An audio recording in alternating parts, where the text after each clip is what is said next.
एक स्टूडेंट के लिए एक जॉब का मतलब उतना ही है जितना एक इंसान के लिए अपने सपनों को सजाना। और जब इन आंखों से इन सपनों को कोई छीन लेता है ना, तो ऐसा लगता है दुनिया ही छीन ली है किसी नाम से।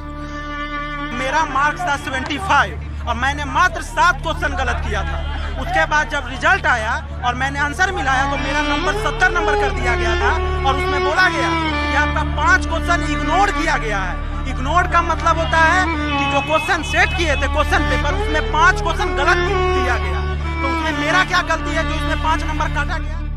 हम स्टूडेंट जीवन के उस पड़ाव से गुजर रहे हैं जहां हमारे रिजल्ट को कोर्ट कचहरी के बरामदे में टांग दिया जाता है और आवाज उठाने वाले को इतनी बेरहमी से दबाया जाता है इस कदर ताकि वो फिर कभी किसी चौराहे पर आवाज ना उठा सके। सरकार कर रही है, अगर आज हम खड़े नहीं रहेंगे हम स्टूडेंट के साथ तो कब खड़े रहेंगे? हम यहाँ टैक्स भर रहे हैं, हम यहाँ एग्जाम दे रहे हैं, 4 साल वेट कर रहे हैं, तो क्या करें हम?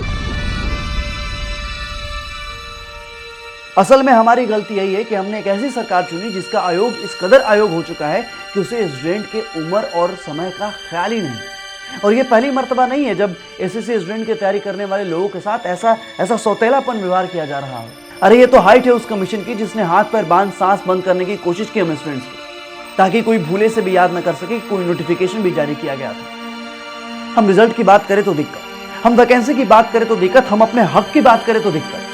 बस कुछ ना कहे तो बढ़िया। और जो ये जस्टिफिकेशन मांग दिए, साला हमसे बुरा कोई नहीं।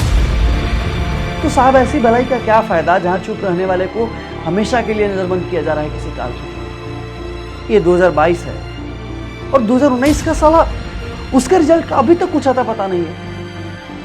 सोचिए ना जरा उस बंदे के दिल पर क्या गुजरता होगा जिसका 5 से 6 साल जिंदगी का बस यूं ही गुजर गया कि रिजल्ट बस आने ही वाला है और ये फाइनल है कि फाइनल का भी कुछ फाइनल नहीं है।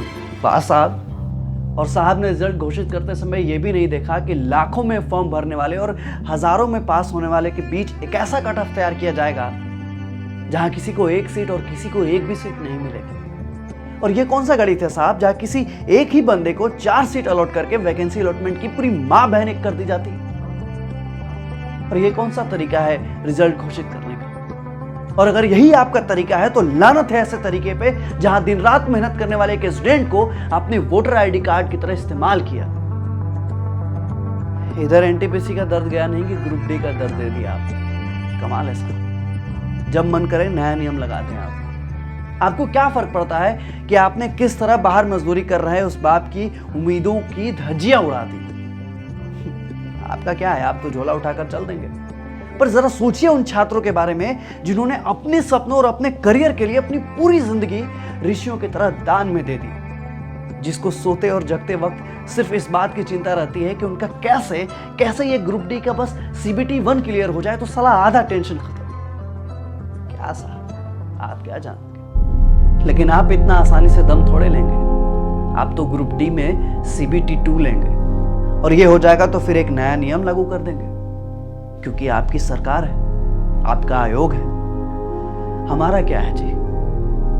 अपनी मेहनत है, उम्मीदें हैं और उससे हासिल करने का जुनून है। और ये जुनून इस खून में इस कदर रम चुका है कि अब ये आपके तुगलकी फरमान रास नहीं आते। अब यह सही समय है 1 स्टूडेंट 1 रिजल्ट के नियम को लागू करने का और यही समय है जाहिर करने का कि ग्रुप डी में CBT 2 नहीं बल्कि सिर्फ CBT 1 होगा। ये वक्त है उस वादे को पूरा करने का जिसमें सिर्फ यही कहा गया था कि ग्रुप डी में CBT 2 नहीं सिर्फ CBT 1। सर आप लाठियां चला लें, गोलियां चला लें, यह आपकी नीति है, पर हम कलम चलाने वाले स्टूडेंट्स अपना धर्म कभी नहीं भूलते। हमें लूसेंट याद करने के साथ साथ ये भी याद रहता है कि हमें अपने गवर्नमेंट को कब याद दिलाना है। कैंपेन शुरू हो चुका है सर। अब वो दिन गया जब बिहार एससी के छात्रों को 2014 से 2022 तक बस इसी बात का इंतजार रहता था कि रिजल्ट आ ही जाए। एग्जाम करा के उसमें धांधली करा के रिजल्ट को कैसे कोर्ट के चौखट पे टांगना है। अरे वाह सर, ये तो बोले आपसे साहब। अब वो उम्र नहीं बची कि अगले 10 साल तक आपके इन वादों का इंतजार करते रहे और जब अगले 5 साल फिर आपकी सरकार आए तो फॉर्म भरते रहे और मरते दम तक नोटिफिकेशन का इंतजार करते रहे। साहब हम ना 21वीं सदी के स्टूडेंट्स हैं। हमने अगर गांधी के शांति को पढ़ा है तो भगत सिंह के क्रांति को भी पढ़ा है, इसलिए हमें इतना बेबस मत कीजिए कि हमें शांति छोड़ क्रांति करना पड़े। इसलिए अंतिम आग्रह है, अंतिम विनती है आपके आयोग से कि जिस तरह हम स्टूडेंट्स को कमरों से सड़कों तक ला दिया गया, ये सड़कें जाम हो साहब, उससे पहले एक ऐसी सड़क बनाइए जहां हम स्टूडेंट्स को अपनी मंजिल तक जाने में कोई रुकावट न बन सके। मुट्ठी में कुछ सपने लेकर भर कर जेबों में आशाएं,